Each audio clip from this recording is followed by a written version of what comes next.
You are looking for a way to reduce the anxiety that you feel in social situations. This video is packed with evidence-based strategies and tools to help you overcome social anxiety. Welcome to my channel. I am Dr. Liz White, a consultant clinical psychologist and OCD and anxiety specialist. This is part 2 of the social anxiety series. In part 1, I talk through the traps that tend to keep us stuck in social anxiety. So if you haven't already, go ahead and watch that video. So let's get into it. In the last video, I showed you how anxiety doesn't just live in your head. It shows up in your body too. Your heart races, your chest goes tight, you start shaking and trembling, amongst other things. And that is your fight or flight system doing its job. It just happens to be responding to social situations as if they are threats. And the goal isn't to switch off that alarm, it's to retrain it. Research shows that when you stay present through the experience of anxiety without avoiding it or trying to escape the social situation so that your anxiety comes down, your nervous system begins to update its threat predictions. So what we want to do is to try and teach your brain that you're not in danger in these social situations. And to do that, we need to calm down that threat response, to calm those physical sensations of anxiety. Because if your body is calm, that signals to your brain, I'm not in danger here, I'm safe. And to help that process, we use grounding techniques. Now, there are many different grounding techniques, and I'm going to take you through 2. First, the temperature reset. So if you're out somewhere and you start to feel that wave of anxiety, try a temperature reset. Grab a cold drink, hold the glass, or get an ice cube and put it on your wrist or on your neck for about 30 seconds or so. That sudden cooling sensation activates a calming response through the vagus nerve, and it literally helps your nervous system dial down that threat response. It's quick, it's subtle, and you can do it without anyone really noticing. The second grounding technique is color spotting. So if you need something a bit more discreet, this is something that you can do pretty much anywhere. So pick any color, it doesn't matter which, and spend some time looking around the space that you're in to identify where you can find those colors. Notice the different shades, light, dark, muted, bright. And what you're doing here is you're just redirecting your attention from what's going on in your head and in your body to your visual environment. And you can pair both of these grounding techniques with just slowing your breathing down, which again, further helps calm that threat response. Now, these techniques, they do not erase anxiety. They just create enough space for your brain to learn, I'm not in danger, I'm safe where I am, and I can handle these physical sensations of anxiety. And that lays the groundwork for everything I'm going to talk about next. In my last video, I talked about how avoidance is the biggest trap in social anxiety. You feel anxious about going to a party or a work thing, so you cancel or delay, or you might go but stay in the corner or stay silent, don't make eye contact with people. And when you escape that situation or you don't go at all, the relief is instant, but it trains your brain.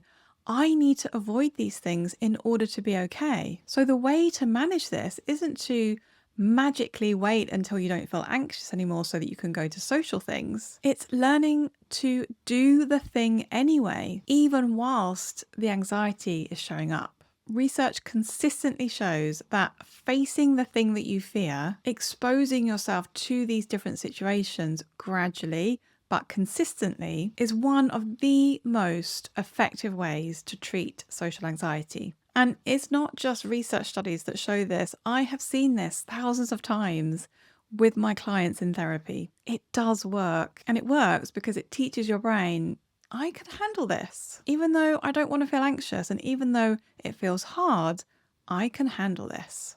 But it isn't about throwing yourself in the deep end. It's about building your confidence step by step. And one of the best tools for that is a fear ladder, or some people call it an exposure hierarchy. It's easy to do this. All you need to do is to write out a list of situations that create anxiety for you. And the list needs to go from easiest to hardest. And it's really helpful to rate each situation according to how much anxiety it creates for you. Let's take the example of Sam. Sam has always found social situations a bit difficult, but when he got to university, his anxiety skyrocketed. In Freshers Week, he met some people in his halls of residence, but found it really difficult to talk to new people, especially when his friends went out. After a while, he started to avoid going out so much, and he started feeling like he could only manage social things very occasionally. He would often stay in his room alone. Soon, even going to lectures and seminars became really difficult, and he started avoiding those too. So we can see with Sam that social anxiety can often start out really small in the sense of it only happens occasionally, but over time it can really grow into this big thing where you're just avoiding everything. And the thing about avoidance is the more you avoid, the worse it gets. So let's see what Sam's fear ladder might look like. At the bottom of the ladder are things that make Sam feel a little bit uncomfortable. They create a bit of anxiety. So saying hi to someone on his course might be a 1 out of 10.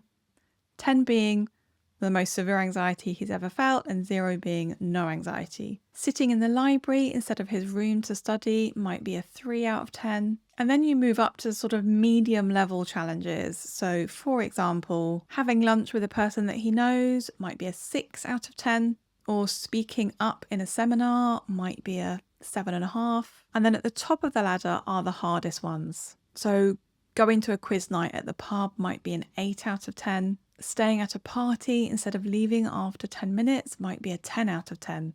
Now, the point of this fear ladder is that you challenge yourself to do each of these situations in turn. So Sam would start at the bottom of the ladder, and once he's done that a few times and his anxiety has come down a bit, he would move on to the next one. And each time you face a situation and stay long enough for the anxiety to come down, even just a tiny bit, you are teaching your body and your brain that you can manage this. That anxiety doesn't have to get in the way of doing the things that you want to do. Now, it's really important to note that progress is often very, very gradual. So gradual that you might not be able to notice that there are really small shifts happening. And this is where most people give up and go back to avoiding, because it is really hard.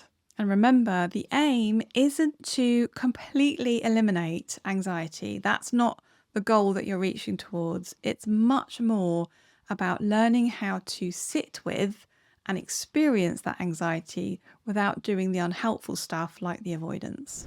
Now, before I go into my other tips, please do like this video if you're getting some value from it, and hit subscribe if you want more tips just like this. Now, as you start facing situations on your fear ladder, another trap can sneak in: safety behaviours. These are the little things that you do to try and get yourself through that social situation. Rehearsing what you're going to say, scrolling on your phone when you're there, avoiding eye contact with people. Every time you rely on those safety behaviours, you stop your brain from learning one really important thing: that you would have been okay without them. So instead of learning, I went to that party and nothing really bad happened, it learns, I only survived because I scrolled on my phone for the entire duration of it. So the fear stays put. And the key is to start very gently dropping each of the safety behaviours that you do. You don't have to throw them all out all at once. Just pick one small thing to experiment with. So if you usually plan everything that you're going to say, try saying one sentence spontaneously. If you usually avoid eye contact, try looking up and looking at someone just once. If you tend to scroll on your phone, leave it in your pocket for 5 minutes. At first, it will feel uncomfortable, a bit like taking stabilizers off your bike. But that's also where real confidence builds, because you're finally proving to yourself, I can manage this. It's not just the crutches that I've been using to help get me through. I can do this. And as you do this, something else really important starts to happen. You stop watching yourself from the outside, which is another trap: processing yourself as a social object, which is essentially you start observing yourself and everything that you're doing in social situations, which makes the anxiety worse. Because if you're not using those safety behaviors, you're able to engage much more with your environment or with the people that you're with in that social situation. You can focus on the conversation or have a dance on the dance floor. So you faced the situation, you went out to the pub, you saw your friends, you went to your friend's house, whatever it is. But once you're home, your brain hits replay. Every pause, every glance, everything that you said just goes over and over like a loop in your mind. Did I sound weird? I looked really awkward. They could tell that I was blushing. I just looked anxious. This is post-event rumination and is one of the strongest predictors of ongoing social anxiety. Your brain thinks it's helping, right? It's like, oh, I've got to analyze every detail so that you don't make the same mistakes again. But all it does is it keeps you in that threat mode, reliving that fear and that anxiety over and over again. Now, here's how to start breaking that loop.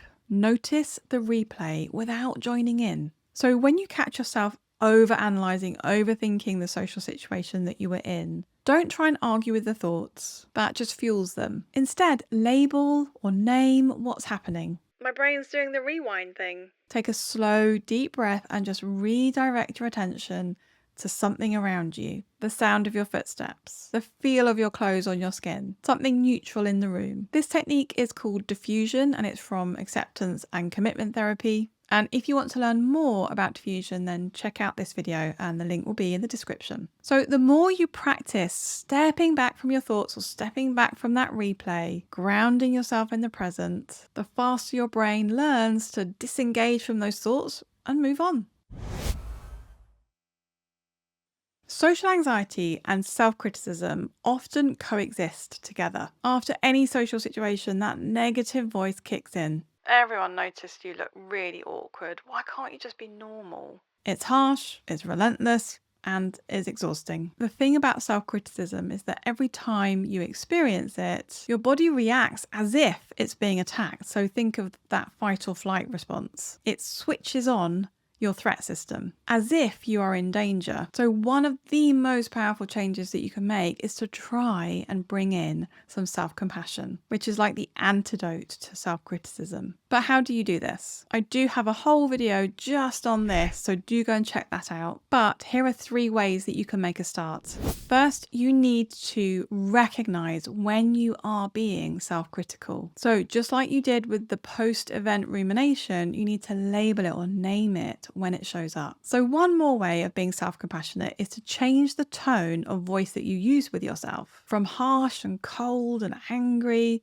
to warm and friendly. It makes a real difference. And if you find it hard to speak to yourself in that way, then this will help. Imagine a close friend or a family member giving you comfort. What would they say and how would they say it to you? And what you want to do is to use that tone. Now, when you first start doing this, if you're not used to it, it's going to feel strange and a bit alien, but keep going with it because consistency is really key. Because what you're doing over time is you're building that muscle of self-compassion, which is going to help you in those anxious moments. And lastly, instead of asking, why am I like this? Ask yourself, what do I need right now? How can I support myself in this moment? And that one shift moves you from self-blame into self-care. Now, the more you practice this, the more your brain and your nervous system associates social experiences with safety rather than threat. And when that changes, everything else will follow. Let me know how you get on with some of these strategies in the comments. And if you found this video helpful, do give me a thumbs up and subscribe to my channel. If you want help managing anxious thoughts, particularly if you overthink a lot, then my mini course, How to Stop Spiraling, can help. It will be free for a limited time once it launches, and you can join the waitlist through the link in the description. I'll see you in the next video.